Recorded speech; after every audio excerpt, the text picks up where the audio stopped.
Good afternoon. It's my pleasure to introduce our former colleague, Professor Sean Garrick. Sean is now at the University of Illinois in Urbana-Champaign, and he serves as Vice Chancellor for Diversity, Equity, and Inclusion. And that's a job that he started in 2019 before the pandemic. He leads the office of the Vice Chancellor for Diversity, Equity, and Inclusion, and he also serves on the Chancellor leadership team. In addition, he is a professor of mechanical science and engineering and an accomplished researcher in the area of computational fluid dynamics and structured materials. His research was funded by different agencies like NASA, National Science Foundation, Army Research Lab, and he was a visiting professor at Helsinki University of Technology, ETH Zurich, and Sandia National Labs, to name a few. So you may wonder if somebody with so many titles does grocery shopping, and the answer is yes. So I do my grocery shopping, so we met in a grocery store a while ago, and we talk about Sean coming here and giving a talk on his new research related with diversity and inclusion. And here we are. Please welcome Professor Garrick.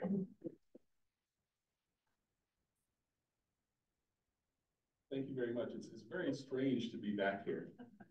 You know, this room, I think, is it's lots of memories come back. I don't remember this, Terry. You remind me.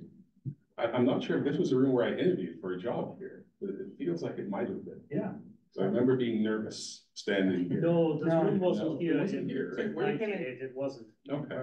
No. That's what I thought, but for some reason it was only built in 2000. Yeah. But all those nervous memories still come up.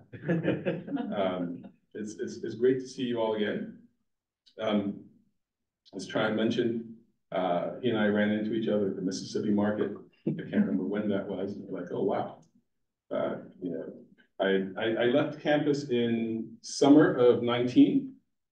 Joined the University of Illinois as the first Vice Chancellor for DEI, and then shortly. 2 years later, my wife says, "Oh, we should buy a house in Minneapolis." Right? 6 months after selling our house here, which is not financially the wisest thing to do. Right? And as a result, I am here on a regular basis in town. One of my first experiences at the University of Illinois was going to a meeting at the Beckman Institute. And I ran into Art, or at least I thought I ran into Art. I ran into Art's twin brother. I don't know if you know, but Art has a twin brother. Is it mechanical engineer or? It's in food science nutrition. Okay. And of course, I boldly walk up into this meeting. It was a biomedical meeting about high blood pressure and things pertaining to that, and health equity and so on. And I said, "Art, what are you doing here?" It was not Art. This is his brother. Every time I see him on campus, the same thoughts go through my mind. But it's great to be back. I'd like to talk to you a little bit about what I and my office has been doing at the University of Illinois in the space of diversity, equity, inclusion.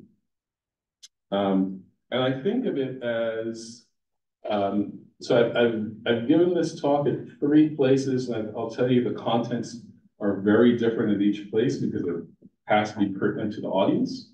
So the last time I did this was at Lawrence Berkeley National Lab. And there we were talking primarily to staff scientists. But some of these issues occur across a variety of spaces. And the main issue I want to talk about today really pertains to retention.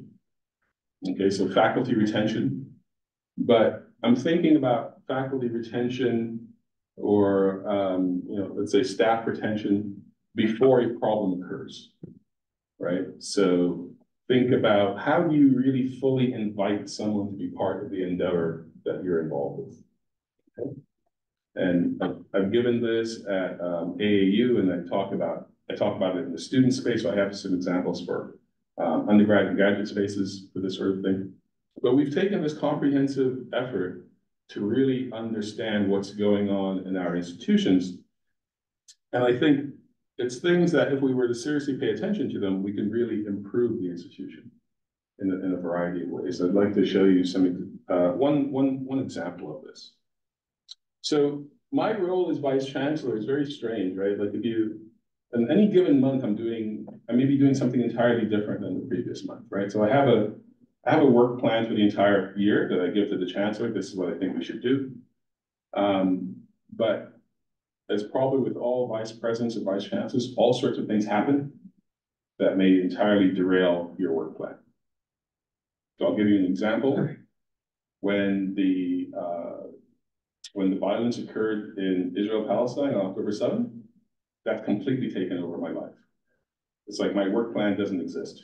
The plan that I came up with, this past July, at the beginning of the academic year. It's not to say that those things aren't important, but there are pressing issues that manifest themselves, and as one of the senior leaders on campus, you have to make sure the institution is responding.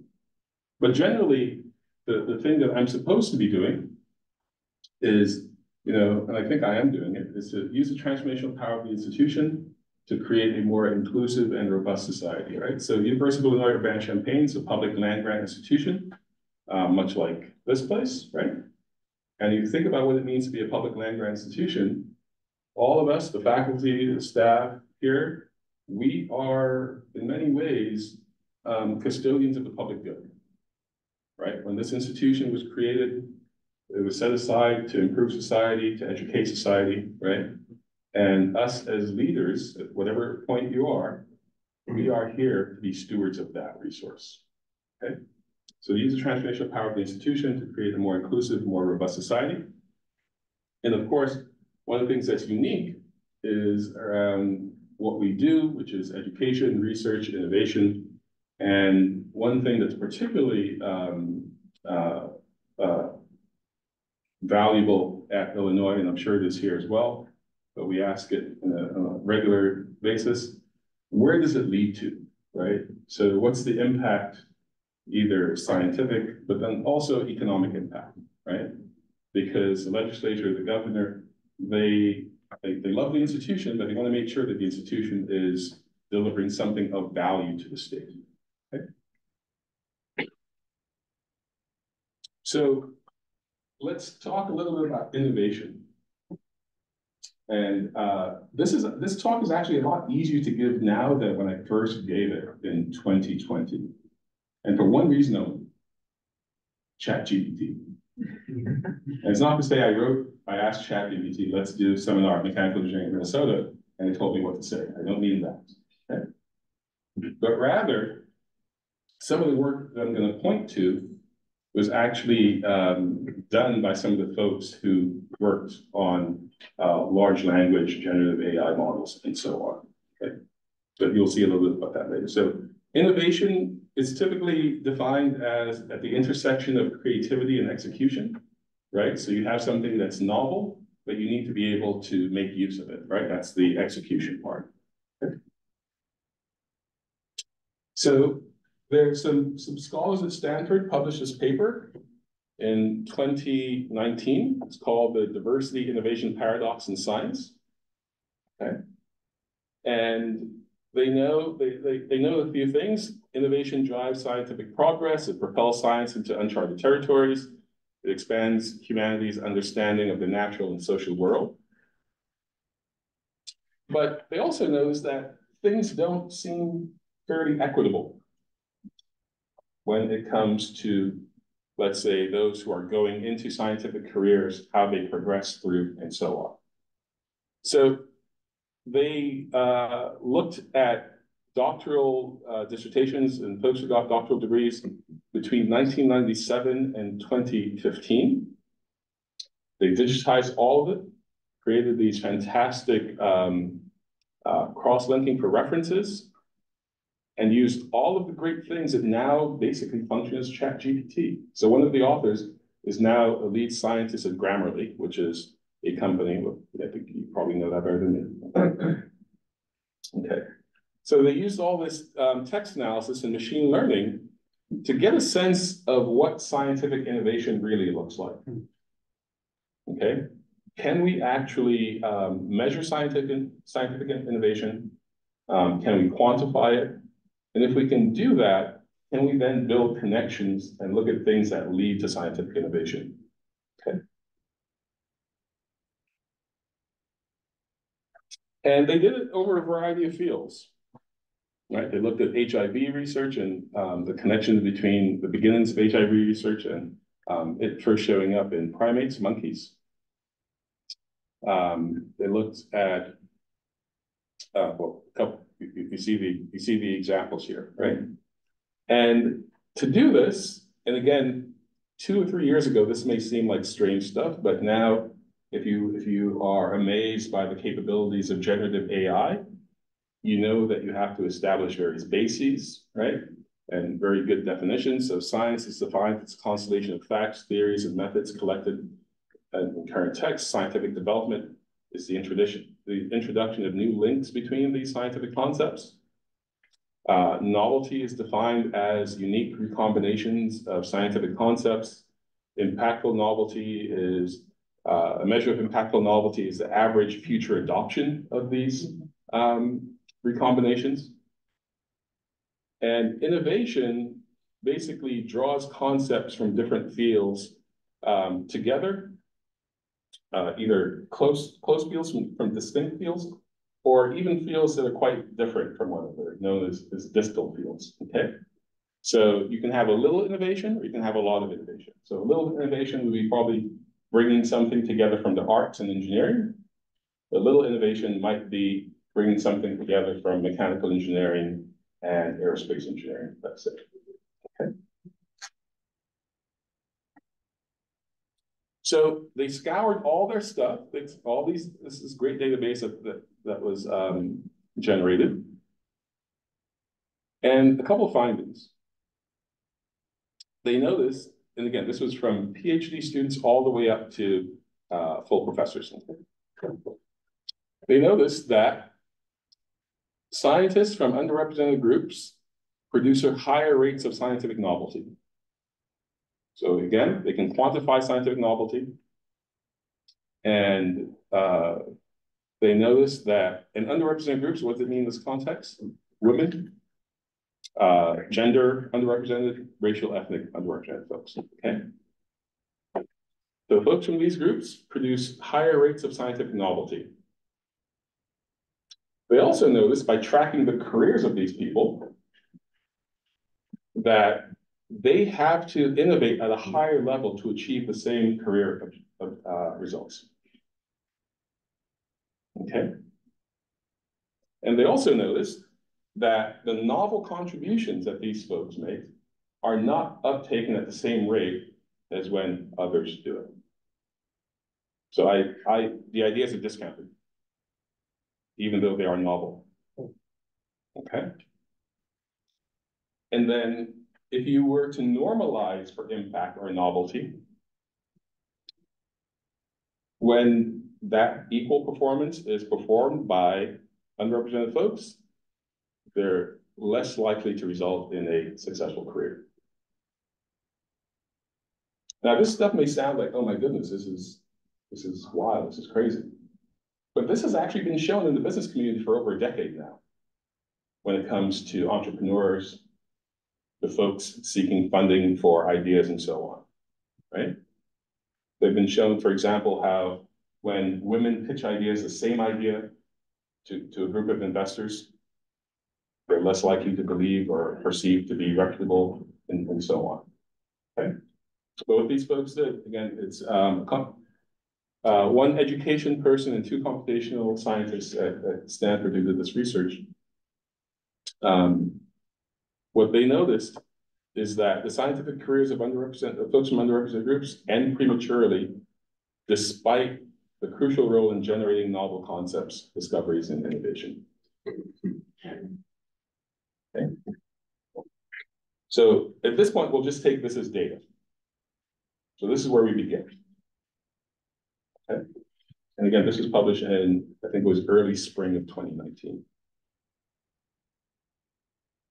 Okay, and I think we all know innovation to be important. And here, what you're looking at is how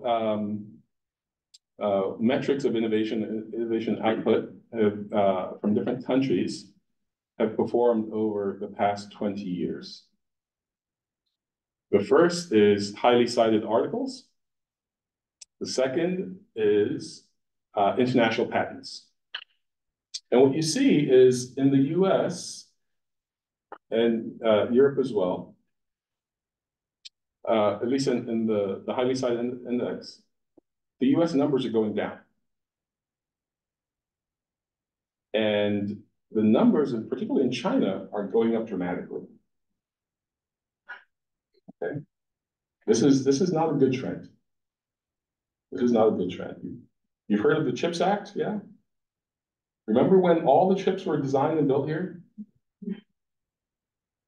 I remember being 16 years old and ordering all the instructions from Texas Instruments on what every transistor does. I was that kid. I read this, 800-page thing. There's no such thing anymore, right? And we actually have to call attention at the national, congressional, federal level. Hey, we should be building chips. About 2 months ago, I was flying from DC to here, and my flight was delayed, and I ran into, there's someone sitting across the little aisle thing at the gate, and he was extremely fit, okay? And I'm not, just for reference, right? I'm not extremely fit. Extremely fit. He sat down about 5-10 minutes after me, and he had this meal about like the size of my briefcase. And he ate it all within about 5 minutes. I was like, oh my goodness, this is a serious person, right? Very fit, eating all this stuff. And our flight was delayed, and then he started making small talk, and I'm not the biggest small talk person, So he asked me if I was going to Minnesota, and I said yes. And he asked me what I do, and as I usually say when I want to avoid conversation, I'm a teacher. That's usually what I say when I don't want to get into it. And he started telling me more about what he does, and it turns out he was an Air Force general. And he's the only Air Force general with a degree in engineering, graduate degree in engineering. And he knows a lot of people that I know. So much so that he started asking me about the University of Minnesota and aerospace engineering.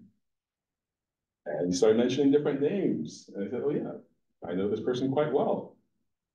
And we were on, it turns out, I'm sure that this person and I were on several DoD panels together, like years back, okay? I certainly didn't tell him anything about me being at Illinois. I didn't want to get into all that. And I didn't tell him anything about DEI.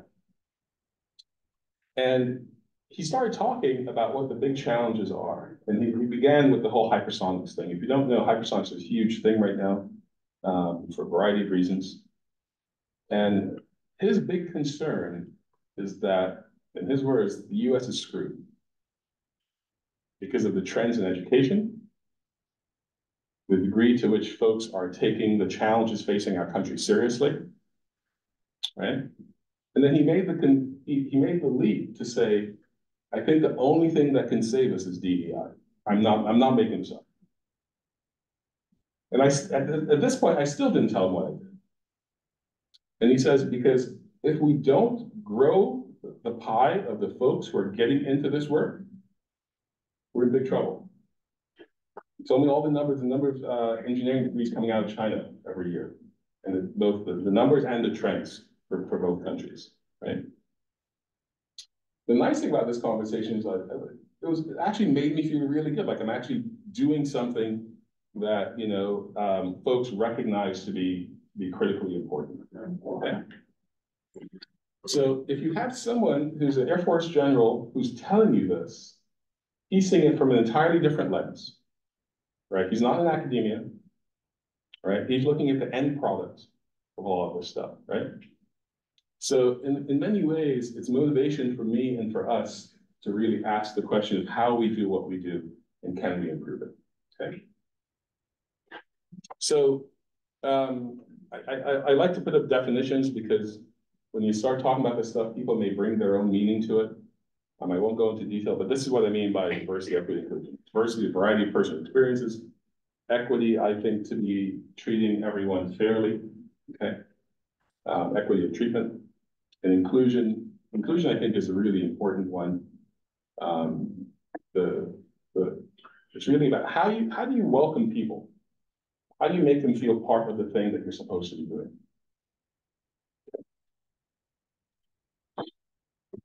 So it turns out that, as I learned when I got there, Illinois has challenges around DEI. They didn't hire me because there was no problem. Okay. There's challenges around DEI.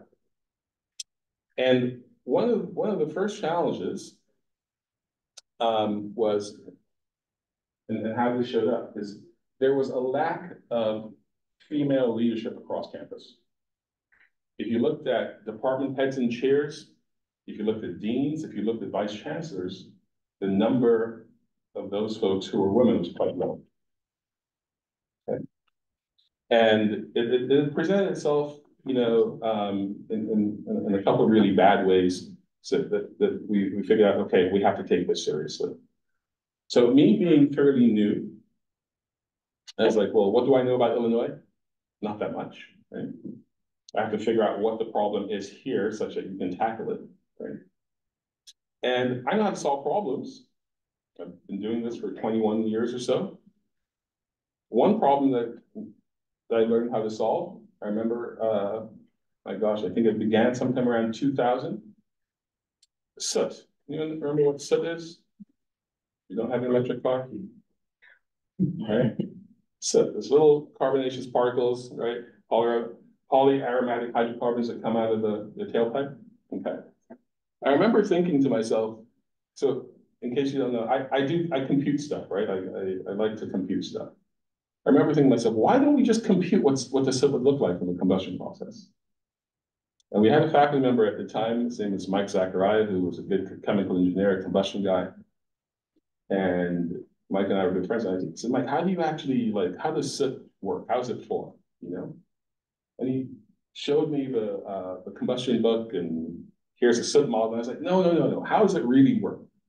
From a molecular perspective, how does soot form? Okay. And he told me, and I was like, oh wow, that's a lot of stuff. But it was also an opportunity to actually start to do it. Meaning, if I had a good understanding of what the underlying problem is or was, in many ways, that's the first step to making, you know, gaining traction towards a solution. So I said, okay, I'm going to try to simulate what happened, how smoke forms. Okay. And Mike didn't think I'd be able to do it. I didn't think I'd be able to do it. And in fact, it took about 9 years to actually do it. 9 years and a ton of computer time, right? We created this comprehensive research program to look at all the fundamental processes that looked at the inception of the molecular cluster that would be stable, and to look at the condensation, either like one molecule, two molecules, or like you know, macroscopic condensation and so on. We got some funding from NASA to compare our simulations to pure experiments that they did on the International Space Station. And we coded up all the stuff. And after a long time, we got there. Actually, it worked. Meaning, again, take all your chemistry, take all your physics, take all your fluid dynamics, your heat transfer, and we got a decently sophisticated, not terribly realistic, decently sophisticated model for how soot forms. Okay. So now go back, I'm in Illinois, and I'm told that this is a problem and we need to do something about it. So the researcher in me says, okay, well, let's take it on as a research project. So there was someone who joined the university around the same time that I did, maybe 6 months before. Her name was Rachel Switsky. She joined from IDEO. Anyone know? Familiar with the company IDEO? One of the most awesome companies out there, right? Very creative design firm. And she's a director of the Siebel Center for Design on campus. And I basically engaged her in a 2-year project as to how can we understand what leads to the outcomes we have on campus around women, female participation at various levels. Okay. And she does all of her work from a human-centered design framework. So she gave me this fantastic research proposal. I was like, okay, let's do it. We put together a team of about 6 researchers to get a cross-section of folks of all different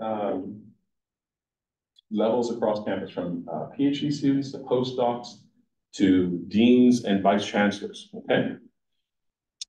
Interviewed a variety of identities to make sure that we're getting a comprehensive view. And here are a couple of things that we learned. Again, I'm bypassing a lot of stuff that her and her team did. But here are a couple of things that we learned. Most women felt that they were best equipped to succeed in leadership roles when they had a strong mentor or strong relationships on campus.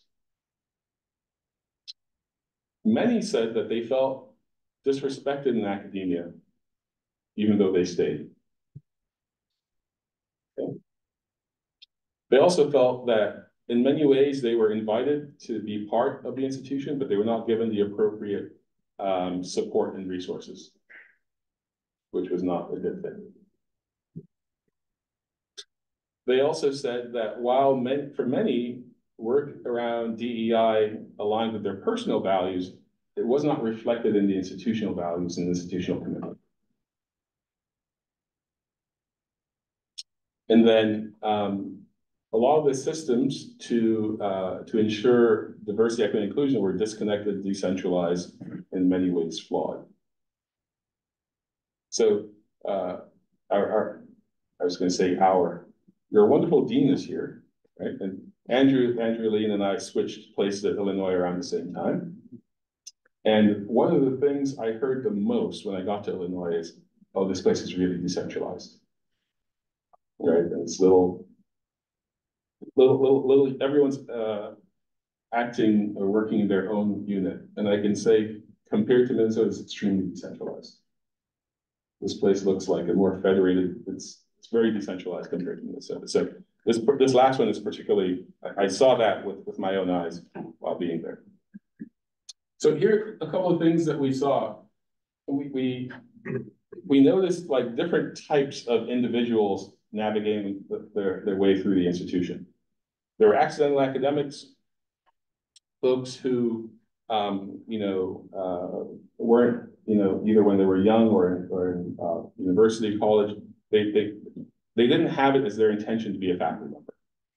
Okay, and you see some of the experiences that they encountered as they go through.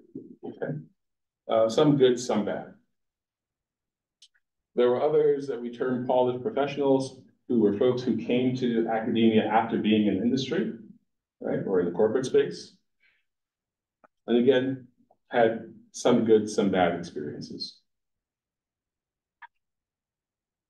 And there were overachievers, who kind of really got a sense of what the place is like. They had a deep sense of what they wanted to accomplish, right? And again, still had good, bad experiences.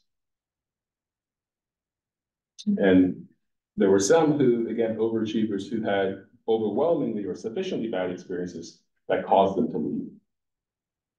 And it was this group in particular that we were concerned about. Not that the others aren't important, but bringing someone in as a faculty member is a very expensive and resource-intensive exercise. And if they're actually a high performer and they leave, in many ways, you're doing yourself a double disfavor, right? You basically, quote unquote, prepared them to go be excellent somewhere else. So the opportunity cost is quite high. And then you have to start all over again. And in the end of my first summer on campus, I had about 4 cases like this I had to deal with. Of folks who were just objectively excellent. That if you saw them on any other campus, you would want to get them to Illinois. But there was nothing that we could do to convince them to stay there. Okay. So there were a couple of opportunities that the research team identified where we could intervene and make a difference. Recruitment and onboarding, mentorship, collaboration, evaluation, and accountability to make sure that you get a good sense of how things are going. We hold those accountable who should be doing certain things. And we came up with a couple of things that we should really focus on at building out across the institution. And I'm not going to go into a lot of these, but the one I really want to focus on is what we've termed UI/UC Collab. Okay, and it's really a way to, when someone comes into the institution new, right? How do we get them into a network very quickly? A network that values not only what they've done, because if you value what someone's done, then you privilege people with more experience who come from, bigger labs, bigger groups, and so on, right? For different experiences. But you also want to make sure you get folks who want to do things, right? You find a way of assessing their desire to be impactful, their desire to contribute, right? And make sure that they are connected to the various resources and other individuals, okay? And then we have to find funding to support the things that they wanted to do, right? So we worked with a couple, there's something on campus called the Disruption Lab. It is a group of undergraduates that are made up of students from computer science, the business school, and systems engineering. And they're just like a team that you would hire from like McKinsey or any other consulting firm, right? And they do the thing for you, whatever it is. So we actually asked them to build something approximating a social media network, right? Which is, again, this online portal that we're calling UI. It's a digital part of UI/UC Collab, which is a way of, again, establishing a presence where folks who are interested in certain topics, whatever those topics may be, they decide, right? Who want to achieve certain things, who are new, right? How do you actually build a connection that fosters, that creativity and the things that lead to innovation? And then, of course, we have to have the money to do it, okay? So this is a UI/UC Collab that puts together well-established and new scholars. We created a funding mechanism and a annual symposium to really recognize the scholars and their work and really celebrate what they're doing. Because those of you students who might be interested in going on to academia, here's one of the weird things about your first couple of years as a professor. 99% of the feedback that you get is negative. Whether it's a paper, a proposal, right? Something, it's, oh, this is what's wrong with it, right? And unless you find ways of, again, reminding the person or the individuals that they're quite capable, they're quite competent, this sort of negative feedback is normal, it's typical, it's not a reflection of who you are.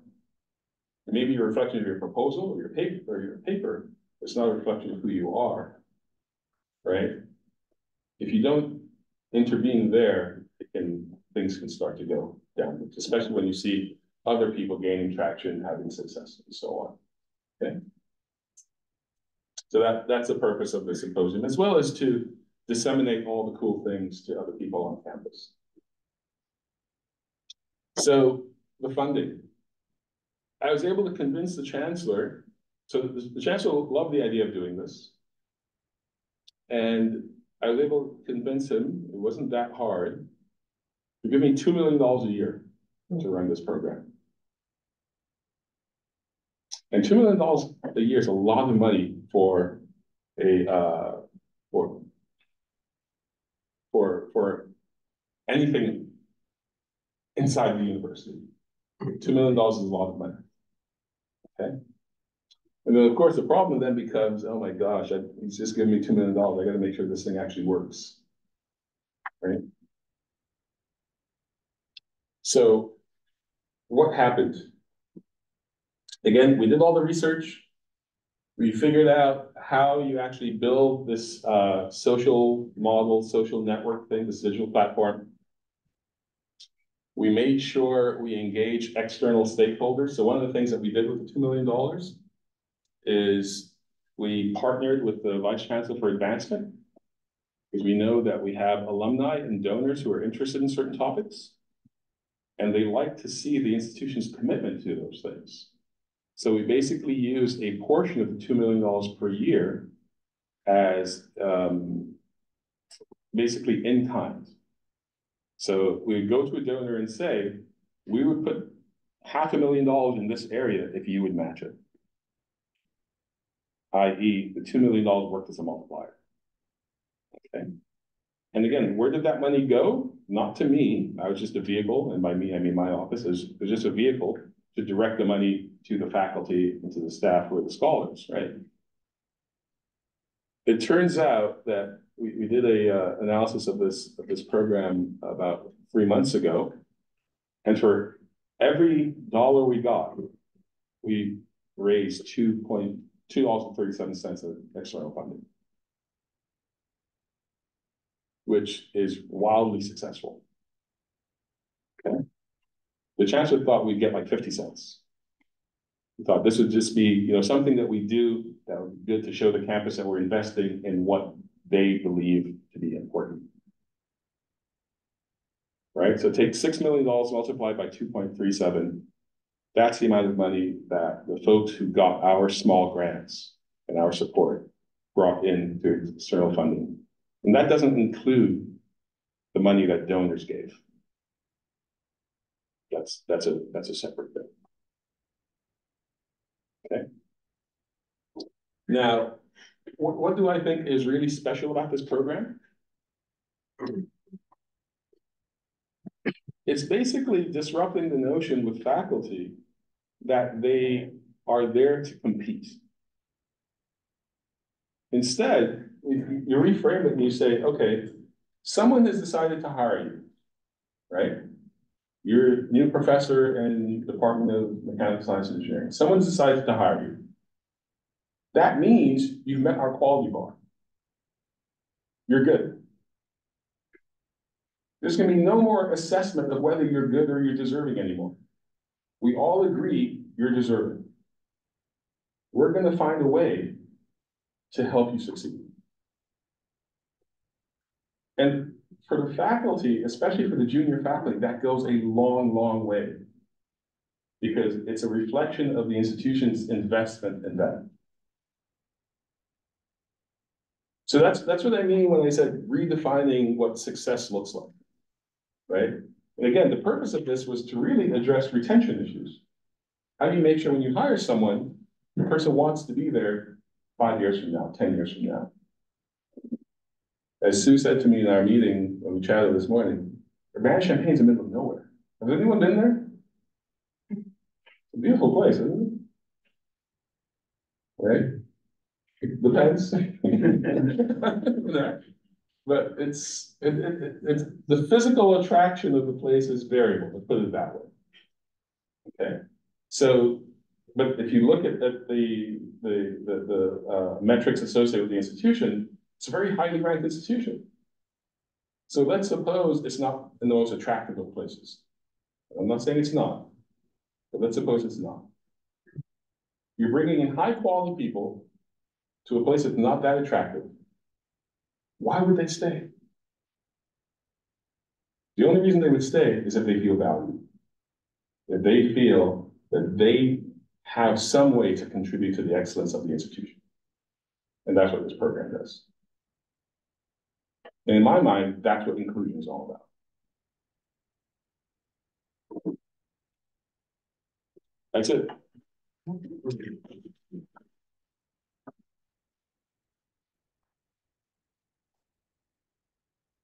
Thank you very much for a very interesting lecture. So something different from what we have seen so far in the semester, but I think very useful. So are there any questions?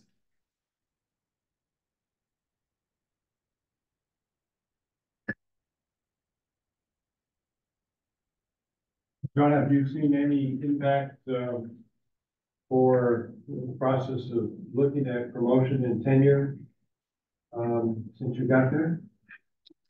Yes, yes. So, and this is somewhat related.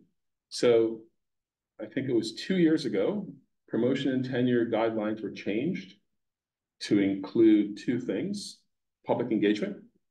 So for scholars who are doing work, engaging external communities, public scholarship, that's one. And then also to recognize and reward contributions along diversity, equity, and inclusion. Because one of the things that and this showed up in some of the interviews that Rachel Switzky and her team did, a lot of the faculty felt that they were doing a lot of this work, but they weren't being recognized for it. They were assumed to do it, which means it's invisible work, and they're doing it at the expense of other things.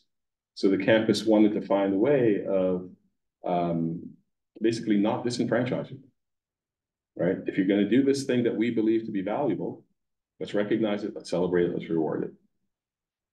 So we are now on our second P&T cycle with that there.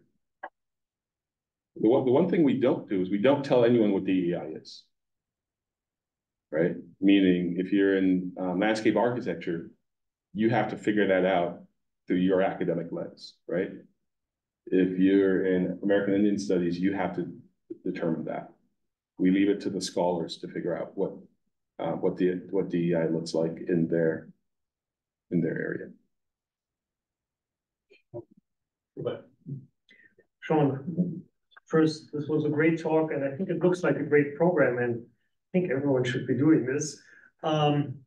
So I assume this is campus-wide, this program. Correct. Is that correct? Correct. Yeah, I think so. What I really like about it, that obviously you have created this kind of platform where people can actually find other people that they don't know about, right? And have never met before. And I think that seems to be incredibly valuable. And it also appears that if you really get this factor, you invest $1 and you get $237 somewhere in external funding, that it pays for itself, right? Because the external funding then comes with overhead and comes back, right? That's right. So I think it's fantastic. Yeah, it's I don't want to pretend that everything I do will go this well, but this is like a ridiculous success.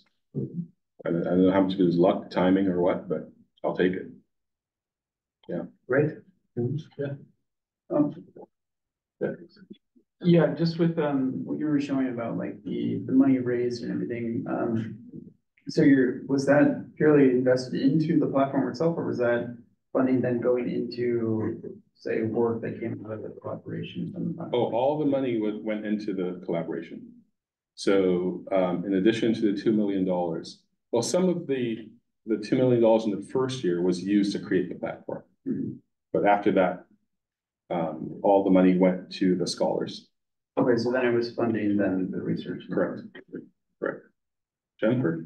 Yeah, this is really interesting, Sean. I've been trying to have all these scribbles. I've been trying to get my mind around something. So, and I think you answered this partly with fine art. Yeah. So I've been on our DEI committee in mechanical engineering for some years. We've been doing some things, right? And it seems to me that we often run into this sense where to do whatever your own work is, you think of your own work, right? The sense of efficiency, you want to keep focused, and part of what you do is you exclude things as externalities in a way, right? Correct. And so there's a way in which DEI feels like an externality, sort of lumped the board. But when you say you're not telling people to, defining what it is for them, etc., it seems to be one of the things that you're trying to do, if I understand it, is make it no longer an externality. Correct. Right? Is that absolutely? Okay. Absolutely. And there are a couple of reasons to do this. Right. Let's put aside the values argument, and not financial values, but moral ethical values, right? Look at the enrollment trends for the country. right? We're facing a pretty steep cliff, right? Forget about what the local challenges might be, right? So if you have an institution that's built to educate 50,000 people and 40,000 people show up next year or in 10 years, that's a huge problem. So, you know, the big challenge we have in this space at Illinois is Chicago public schools, right? You look at the demographics of CPS, they're largely underrepresented. The academic performance, not very good. So imagine what happens at the Capitol in Springfield when they see the numbers, and this happened last week, and they come back to and say, why aren't you accepting more people? Right? It's a public institution, the land grant business. Right? We're not, so the pressure for us to perform in this space at Illinois is very critical. And the other thing with Illinois is, I think it's either number 1 or number 2 in terms of exporting educated people. So you look at college educated folks who are leaving their state, Illinois is number 1. And that is something that has to turn around. And this is something that the governor brings up at least 3 times a year in various meetings. Yeah. You mentioned that each discipline on campus has to figure out their own DEI plans. Then are they getting together and writing the tenure code with the verbiage that states that? No, they're not doing that. But what they're doing is, you know, so what would happen? Let's take this department, for example. You would say, well, what does DEI work look like in mechanical engineering, right? So it could be something like recruiting students. It could be something as mentoring students, whatever it might be, right? And then the department head would have to figure out, how do you reward the faculty for doing those things? So it doesn't show up in any codified way in the P&T guidelines, but the P&T guidelines were changed to allow and encourage department heads and chairs to do this. So there's also an additional pot of money. Money speaks. Yes, right there. Thank you for your presentation. So you started off with this research study that discussed in detail what the experiences of minority folks were in academia, where some of them left, some of them stayed, or all of their experiences. And then this was sort of your attempt at solving that retention issue. Correct. What you showed were money numbers, like $2.37 for each dollar invested. Yep. What I'd be interested in is whether you would be following up subjectively with some of the folks that benefited from that funding, and whether or not that sort of help had like a long-term effect on their career and their retention. Like, what were their feelings about this help from the university? Right. Is it meaningful in terms of retention, or So you're absolutely right, and in many ways that's the more important thing, right? Because that speaks to the long-term consequence of doing this. And we've started doing that. I don't know how to quantify or share that, because again, these are personal experiences, and you don't want to, you have to be very careful how you communicate about those things, right? But I will say that at least 3 of the folks have reached out proactively to our office, thanking us, not only for this program, but for really what they believe will be a successful start of their career. Because again, of getting this traction, getting this community of folks who are interested in these topics. Like one person, I think we gave her something under $78,000 for the year. We give out like grants between 25K and 100K for 1 year. We don't do multiple years, okay? And a year and a half later, she got a $3 million R1 grant. And she specifically called me up and was like, there's no way I could have gotten this without this program. You know, so I have those anecdotes. I don't know how yet to share them out in a way that would not, you know, highlight what folks are doing in ways that they may not want to, you know. But you're absolutely right. It's how is it affecting the retention? The other thing that's that was a surprise to me is the degree to which, so this program is open to both faculty and staff. Okay. The degree to which staff are interested in this program is very, very high. So when I'm talking on campus or something, almost every time I speak, someone comes up and says, how's that program going? You know, and you wouldn't think that a staff member is interested. Why are they interested in what, you know, in this quote unquote academic stuff? But folks feel like it's part of what they're doing there. You know, and they were very impressed with the significant financial contribution commitment by the Chancellor to do this.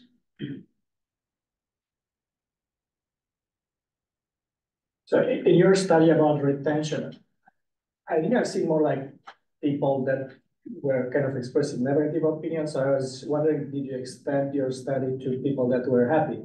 Oh yeah, there were. Yes, yes. I don't know yes. We didn't condition when seeking the interviewees. I think most of the people that we had, well, let me rephrase. I don't want to say happy, but they were satisfied. Right. Yes. Right, because they had concerns, but they were still there. And in many ways, we didn't get the deep concerns of the folks who were really unhappy because they left. Right, but I had gotten a bit of that in exit interviews I conducted, you know, prior to this study. You know, but the folks who are happy, largely they were happy when they felt connected and supported, and that's the thing that told us we had to find ways of doing that. Okay, so this is not a hypothesis; it's actually confirmation. Yeah, correct. Based on correct. Yeah, correct. And you know, so we're doing a similar thing at the undergraduate level with a program that we have. It's called the Illinois Scholars Program. And the folks who are in that program are first generation students to college, low income students, students from rural counties, low sending counties, and underrepresented students, right? And again, it's almost the exact same thing. What works? A sense of belonging, a sense of they are valued in that space. And the numbers there are even better than these numbers. So we're tracking same students, same demographics who are not in the program. And we watch how they proceed through the university along with the same students who are in the program, okay? The first year retention rate for those students who are not in our program is about 73%. You may think that's a bad number. And it's not, let me rephrase that. The number is what it is. It's not ideal. But at University of Illinois, Chicago, the other campus, that number for the same students is 48%. First year retention rate. With our students, the first year retention rate is 98%. We've now had 2 classes graduate. The first class that graduated, the 4-year graduation rate was 87%. For this year, if things go as the graduation rate will be 90%. If you talk to people in enrollment management, they will tell you every university has a theoretical maximum 4-year graduation rate of somewhere between 85 and 92%. Why? Because things happen. Someone comes to college, they don't have a good time, they go somewhere else, whatever, right? But the mechanism by which that success is achieved is very much the same thing. It's helping people feel valued, right? Not in any sort of paternalistic way, but just saying, hey, this is your institution, right? You are worthy, you are here. And the same thing is going on in a collaboration with the graduate school via the Sloan USEM. Anyone familiar with the Sloan USEM program? It's a I forget what the U stands for. The Sloan University Center for Exemplary Mentoring. Again, PhD students, not simply about retention, but how do you ensure that they achieve the excellence that they want to achieve? And that's been going on for a while. A lot of the things that we saw in the Sloan USEM program, we brought into our Illinois Scholars Program. But again, when you look at it at the student level, undergrad and grad, and at the faculty level, it's surprising how much they have in common. People just want to feel like this is their place.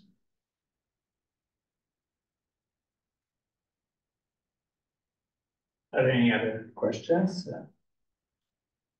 Well, let's thank Sean again.